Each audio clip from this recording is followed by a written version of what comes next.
Hi, it's Colin Coward. I started The Volume to bring you some of the most authentic voices in sports. While you're here, make sure you hit subscribe. Thanks. What's up, everybody? Welcome back to the Draymond Green Show. This is our 18th episode. And that's right. We have as many episodes as LeBron James has All-Star appearances, which is incredible, especially speaking of what he's been doing as of late, which we'll get into.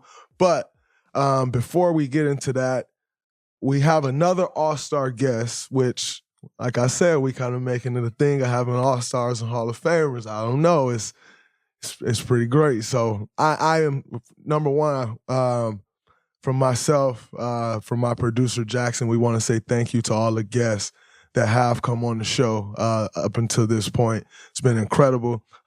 Each episode is special in its own right. You're getting something different from each episode. At least that's what I hope, because I'm getting something different from each episode. And like I always say, I enjoy these conversations just as much as I hope our listeners enjoy the conversations. I learn from them.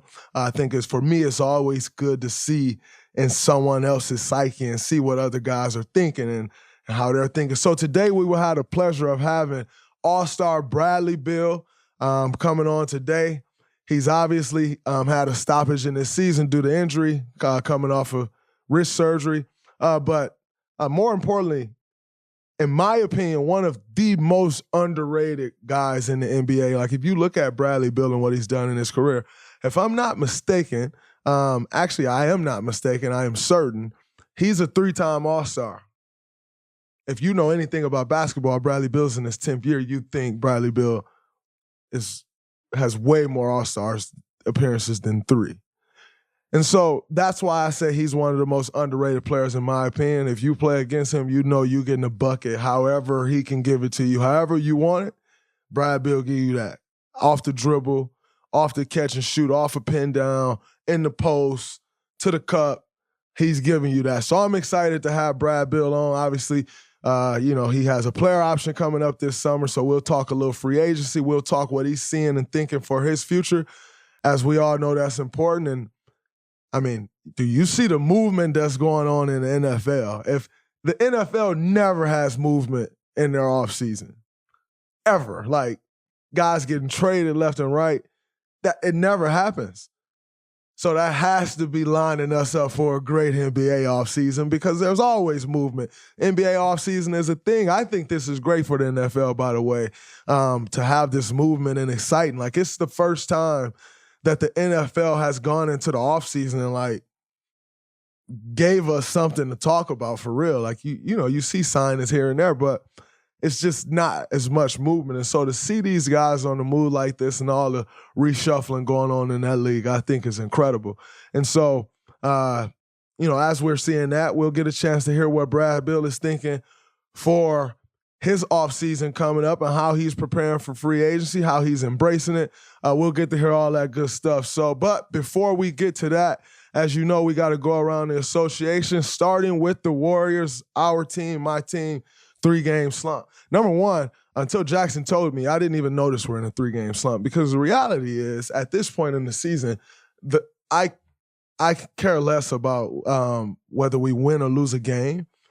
Because ultimately, this is about preparing yourself and getting ready for the playoffs and the stretch run. So I had no idea we actually had lost 3 in a row. In saying that, I think, as you may have heard in my press conference after the Orlando Magic game, I think, a large part of that is us getting punked. And, I said that to my teammates. I'm not afraid to say that. And what I didn't say, and the reality is that falls on me. That's my category. That's where I excel. That's where I lead. I have to be better at that. I can't let that happen. So that falls on me. I know someone asked me last night, like, well, would that be different if Steph Curry is in a game? And the answer is no, it wouldn't be, because that's not Steph Curry's duty. So if I failed at that currently, no matter who's on the floor, Steph Curry's not coming to make us tougher. That's not what Steph does. That's not what I'm ever going to allow Steph to do. That's not Steph's role. So that falls on me, regardless of who on the floor. You can't be out-toughed. Like, you got to be tough. You got to meet the level of physicality. And like I said, the playoffs are coming up. So meeting the level of physicality is more important than anything.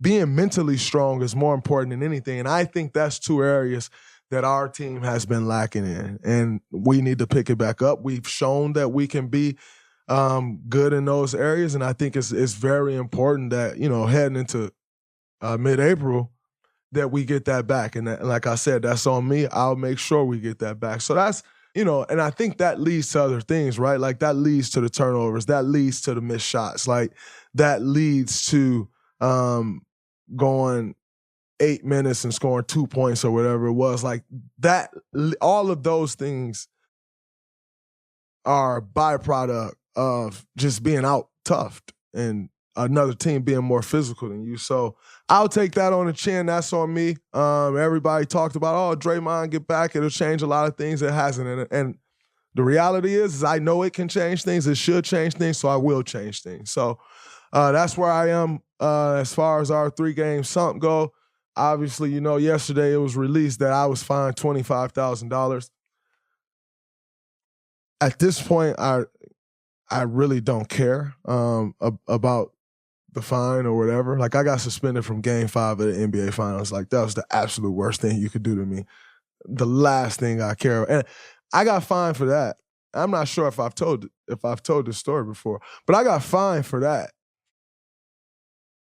Getting suspended from Game 5 of the Finals. Now, mind you, you're not paid for the playoffs, just so you guys know. Like, say on average for a guy who's on a max contract, on your per game salary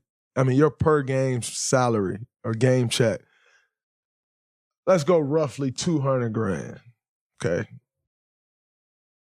Could be a little higher, could be a little lower, but just go $200,000 for an even number to give you some perspective. If you win the NBA Finals, I think your bonus is like $330,000 or something like that, which is a lot of money. Don't get me wrong. But in comparison to playing one game and making $200,000, it's not a lot of money because that's at least 16. If you sweep the playoffs, that's 16 extra games. So you do the math. It doesn't add up. I was actually fined a game check for missing a game that I actually don't get paid to play in. So I think, if I'm not mistaken, that fine at the time for me was like $156,000 or something like that. And so to be fined is $25,000. Like, the worst thing that you can do to me, you've already done. Like, so I really don't give a damn. Especially when I can go home at night and sleep and know that ultimately I got a text for saying, come on, and walking the other way saying, come on. And then I received a second technical foul for saying, come on, Marat, that was terrible. No profanity, no, none of that. But then it's put out that, Draymond had a profanity-laced thing with the official, and he's fined $25,000. But let's talk about the 2 technical fouls that I use absolutely no profanity to receive. So I don't know. I don't understand. I don't really get off into it. I really don't appeal technical fouls anymore, or none of the fines or anything, because you're appealing to the same person that gave you the fine. Like, you're appealing to them. So you're not going to listen to the interview a second time or watch the thing a second time and be like, you know what? I'm going to change that. Like, that don't make sense to me. It's actually one of the most backwards processes that I can even think of. I mean, you think, if you go to court and you get a judgment from the judge and then you appeal that, you don't go back to the same judge and ask that judge again, hey, you think you want to change your mind on what you already decided? Like, you just don't do that. So I've never understood that process. Because I don't understand the process, I just don't bother to waste my time anymore. It is what it is. Like, it comes with the territory. Like I told them, it's probably not, it's 1,000% not the first time that I've been fined. As I think at this point now, I've probably been fined over north of $1 million in my career, or somewhere close. It's definitely not the first time I've been fined. And I'm almost certain it won't be the last. So it is what it is. I am me. I'm not changing that for anybody. I'm always going to be me. You take it or leave it. It's gotten me this far. It'll get me much further. So not tripping on that. And we got to talk about one of the GOATs, my big brother, LeBron James, passing Karl Malone on the scoring list for number 2 all time. Absolutely insane. You know why it's so insane? Because no one even considers LeBron James a scorer. That's what I think is extremely impressive. This guy isn't even considered a scorer, yet he's sitting at number 2 all time, and it's only a matter of time before he passed Kareem. Absolutely insane. And then he followed that up, going back to Cleveland, 38, 12, and 11. And oh my God, K-Love. By the way, we got to have K-Love on the show one of these days. But oh my God, K-Love. Jesus Christ. I think Brian owe you some good wine for that one, my brother. As there's no way, come on now, Brian. There's absolutely no way. Like Brian, you had enough reaction time to realize, like, oh man, that's K-Love. Like, I'm not about to do that. Not put your foot in his stomach and climb him and get the extra boost and look at the rim and throw it in there. And then what I will say is, if it was me, K-Love, I would have turned around and looked at you and like all type of shit. At least Brian looked at the crowd. But like I tweeted or I put on Instagram story or something, like 38, 12, and 11, power dunk. Like we knew this was happening. Like it's no surprise that LeBron goes back to Cleveland, puts on that show. The Lakers get a win. That was no surprise. If you saw that LeBron was going to Cleveland and that surprised you, shame on you. Because it did not surprise me at all. I mean, Cleveland is having a good year. Shout out to the Draymond Green Show alumnus, Darius Garland. They are having an incredible year. Absolutely love what they're doing. But it's LeBron going back to Cleveland. Like, we all know how that goes. So, I mean, that really just capped an incredible week for Bron, you know, and what he's been able to accomplish, man. I mean, I take my hat off to that brother as someone who's had battles with him, who's played in finals against him, and really understand, you know, his process and what he does and how hard it is to beat him and how incredible he is. My brother, I take my hat off to you, man. I mean, it still baffles me that as much love as you get, you still don't get the love that you deserve.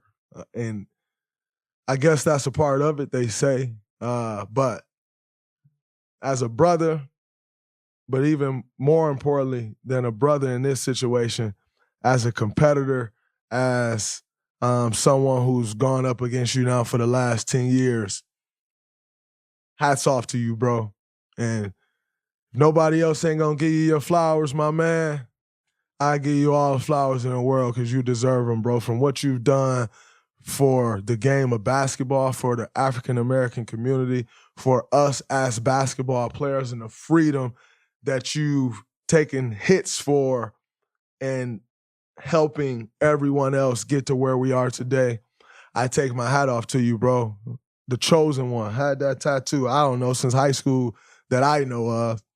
Like, to actually come in the NBA with all of that hype and, like, not only, like you didn't live up to the hype. You know what I'm saying? Like, most people don't live up to the hype. And to come into the NBA as the most hyped basketball player of all time